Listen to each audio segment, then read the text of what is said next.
پڑھنا چاہتے نہیں ہیں لیکن وکیل بھی بننا چاہتے ہیں، کیونکہ میں بھی اس فیلڈ میں ہوں تو کافی حد تک میں اس چیز کو جانتی ہوں. تو آپ اس کے بارے میں بتائیں گے کیا بچوں کا انٹرسٹ نہیں رہا، کیا ہمارے اب استاد وہ استاد نہیں رہے، اس میں کیا کمی ہے؟ دیکھیں میں سمجھتا ہوں کہ اس میں کمیاں دونوں طرف سے ہیں. بچے بھی جو ہیں وہ اکیڈمک جو ہے وہ اس سے دور ہیں.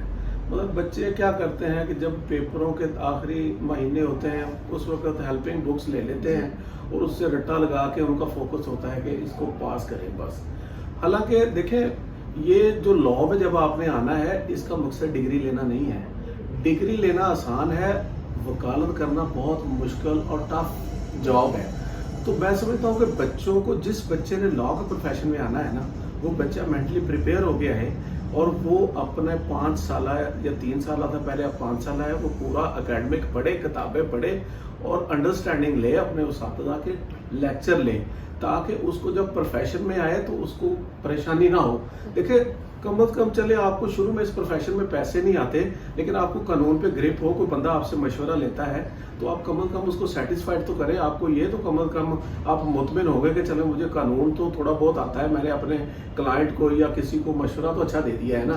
تو اس لیے استاد جو ہے، استاد کو بھی روایتی انداز چھوڑ کے بچوں کو ایک تو اکیڈمک جو ہے وہ عام فہم زبان میں، آسان الفاظ میں، کنسیپچول وائز جو ہے نا، رٹا کلچر کو چھوڑ کے کنسیپٹ پہ فوکس کرنا چاہیے. اور استاد کو اسٹوڈنٹ کے ساتھ ایک احترام کو ملحوظ خاطر رکھتے ہوئے باقی سارے پردے ختم کر دینے چاہیے. یعنی سیلف رسپیکٹ مجرور نہیں ہونی چاہیے، نہ بچے کی ہونی چاہیے نہ استاد کی ہونی چاہیے. احترام کو ملحوظ خاطر رکھتے ہوئے آپ فریک ہو جائیں اپنے بچوں کی طرح، اپنی فیملی کی طرح.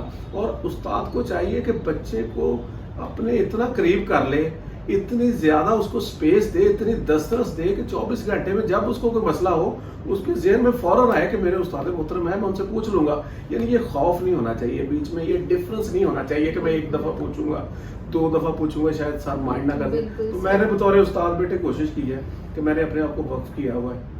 میں ہر بچے کو سپیس دی ہوئی ہے کہ آپ جب کوئی مسئلہ ہو ڈسکس کریں، اور مجھ سے ڈسکس کرتے بھی ہیں.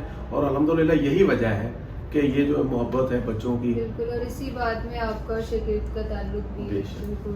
لیکن جی سر کا بھی یہی کہنا ہے کہ جھجک جو ہے نا استاد اور شاگرد میں وہ نہیں ہونی چاہیے اور مخلص پن ہونا چاہیے. اور ہر کام کرنے کی جو اصول ہے وہ یہی ہوتا ہے کہ انسان دل سے کام کرے. آپ پڑھائی بھی دل سے کریں تو کامیاب ہوتے ہیں. سر آپ کے ماشاءاللہ سے ٹیچنگ ایکسپیرینس بھی ہمیں معلوم ہو گیا. آپ نے مجھے بتایا کہ آپ کا ماشاءاللہ 18 سال کا یہ جرنی ہے وکالت کی. تو سر یہ وکالت تو بڑا ٹف پروفیشن ہوتا ہے اسٹارٹ میں خاص کر کے زیادہ. تو آپ اس کے بارے میں بتائیں گے کہ شروع میں آپ نے کوئی ایسی ہرڈل دیکھی ہو جس میں آپ کو لگا ہو کہ بس اب یہ پروفیشن نہیں کنٹینیو چلے گا؟ بیٹے یہ پروفیشن دیکھیں، اس پروفیشن میں آ کے بندے کو نا، جب اب 18 سالوں بعد جو میں نے چیزیں اسیس کی ہیں نا، کہ انسان کی طبیعت میں ٹھہراؤ آ جاتا ہے، توکل آ جاتا ہے. اور میں سمجھتا ہوں کہ شروع کے سال بہت مشکل ہوتے ہیں. ان سالوں میں سمجھتا ہوں کہ جو فیملیز ہیں، والدین ہیں، بہن بھائی جو ہیں، ان کو اپنے بچوں کو جو لاء میں بیٹا یا بیٹی ہے ان کو انکریج اور موٹیویٹ کرنا چاہیے. ان کو بالکل ڈسکریج نہیں کرنا چاہیے. یہ نہیں کہنا چاہیے کہ اب آپ کو ہم نے اتنا پڑھایا آپ پیسے کماؤ. دیکھو ایک وقت کے بعد 2-4 سال بعد پیسے اسے آنے شروع ہو جاتے ہوتے ہیں، لیکن وہ 2-4 سالوں میں ان کو بہت زیادہ انکریجمنٹ، موٹیویشن اور بیک اپ کی ضرورت ہوتی ہے، جو کہ ہمارے معاشرے میں ناپید ہے. پھر سینئرز کے پاس جب جاتے ہیں تو وہ سینئرز بھی اس طرح کا ایٹیٹیوڈ نہیں اپناتے. کوئی وظیفہ ہونا چاہیے بچوں کا. تو میں سمجھتا ہوں کہ یہ جو 18 سال گزرے ہیں نا، اب پیچھے مڑ کے دیکھو تو ایسا لگتا ہے کہ ایک خواب کی طرح گزر گئے ہیں. اور اس میں اتنے بڑے بڑے کیسز کیے ہیں الحمدللہ. میں مور دین 100 مرڈر اپیلیں، کرمنل اپیلیں، مرڈر ریفرنسز کر چکا ہوں. ایک ایسا کیس بتا دیں جس سے آپ نے بہت سیکھا بھی اور جو یادگار. بیٹے میں نے الحمدللہ بڑے بڑے اعصاب شکن کیس کیے ہیں، جو بڑے کیسز ہوتے ہیں جن میں پریشر ہوتا ہے. پچھلے سالوں میں ایک کیس تھا کہ سکھ کمیونٹی کی ایک لڑکی تھی ننکانہ صاحب سے، وہ اس نے اسلام قبول کر لیا اور اس کے بعد وہ اس نے مسلم لڑکے سے شادی کر لی. اور میں اس کیس میں سکھ کمیونٹی کی طرف سے وکیل تھا اور میں نے وہ 1 سال کیس لڑا اور اس پروفیشنل انداز سے لڑا. حالانکہ وہ کیس اتنا تھا کہ پوری دنیا میں ہائی لائٹ ہوا, سکھ کمیونٹی پوری دنیا میں سراپا احتجاج تھی, لیکن میں نے کوشش کی کہ اس کیس کو اتنا پروفیشنلی کروں تاکہ اپنے ملک کا انٹرسٹ جو ہے وہ بھی واچ کیا جائے اور اپنے سکھ کلائنٹ جو ہے ان کو بھی اسی طرح. اور اسی طرح چائنیز کا کیس, اسی طرح میں نے ایک وہ ہمارے ایکس پرائم منسٹر ہیں میاں نواز شریف صاحب, ان کا ایک مشقتی تھا, اس کو عمر قید کی سزا ہوئی تھی, تو وہ ان کو میں نے جو ہے وہ الحمدللہ رہائی بھی دلوائی, اس کی بیل بھی کروائی. تو بڑے بڑے کیس ہیں الحمدللہ میرے کریڈٹ میں.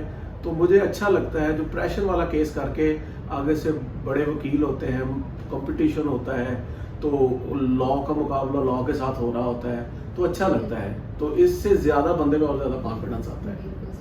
اچھی بات ماشاءاللہ سے. سر آپ آخر میں دیکھیں پاکستان کے اس وقت جو حالات چل رہے ہیں, یوتھ بھی پریشان ہے, ایون کہ ہمارے سینئرس بھی جونیئرس بھی سب, تو آپ ان سب کو کیا پیغام دیں؟ دیکھیں بیٹا, مایوسی گناہ ہے, اور میں تو ہمیشہ جو ہے وہ ہمیشہ اپریشیٹ ہی کرتا ہوں جتنے مرضی حالات برے ہوں. ہمیشہ کہتے ہیں کہ اندھیری رات کبھی نہ کبھی ختم ہونی ہوتی ہے. تو میں اسی طرح ہمارے ملک میں ہر طبقے کو, خصوصاً میں یوتھ کو یہ میسج دیتا ہوں کہ آپ اپنے مسائل ہیں ان سے گھبرانا نہیں, فرسٹریٹ نہیں ہونا, بلکہ آپ اپنے اندر جو ہمارے اندر خامیاں ہیں ہم ان کو ٹھیک کریں. جو ہم اپنی خامیاں ٹھیک کر سکتے ہیں وہ کم از کم ہم اپنا ذمہ تو لیں نا, کہ ہم اپنا نالج انہانس کریں, ہم جذباتی پن کو ختم کر کے چیزوں کو ڈائلاگ کی طرف لے کے جائیں. ہم ہر بندہ جو ہے ذمہ لے لے کہ میں نے گھر سے نکل کے شام کو گھر آنے تک جتنے بھی لوگ میرے ساتھ جو ہے وہ رابطے میں ہیں, میں نے اس کے ساتھ اصول کے ساتھ کام آنا ہے. اصول کو اپنا لیں, اور شارٹ کٹ کچھ نہیں ہوتا, اور ڈائلاگ کا کلچر عام ہونا چاہیے, نالج کے ساتھ بات ہونی چاہیے. اور پاکستان میں کوئی ایسی ٹاپک نو گو ایریا نہیں ہونا چاہیے کہ جب ہم بات نہ کرتے. ڈائلاگ کے ساتھ ہر چیز پہ بات ہو سکتی ہے, مذہب پہ ہو سکتی ہے, سیاست پہ ہو سکتی ہے. تو اس لیے ہمیں جو ہے نا یہ کلچر جو ہے نا فرسٹریشن کا کلچر, ہجان کا کلچر ختم کرنا چاہیے. فرسٹریشن بھی ختم کرنی چاہیے, زندگی میں اصول بنانا چاہیے, اور ہر مشکل کے بعد آسانی ہے, جو کہ ہمارا دین بھی کہتا ہے اور ہمارا معاشرہ بھی ہمیں سکھاتا ہے. ہمیں آج کے پروگرام میں اجازت دیں, انشاءاللہ ہم اگلے پروگرام میں حاضر ہوں گے کسی نئے مہمان کے ساتھ. شکریہ. Thank you.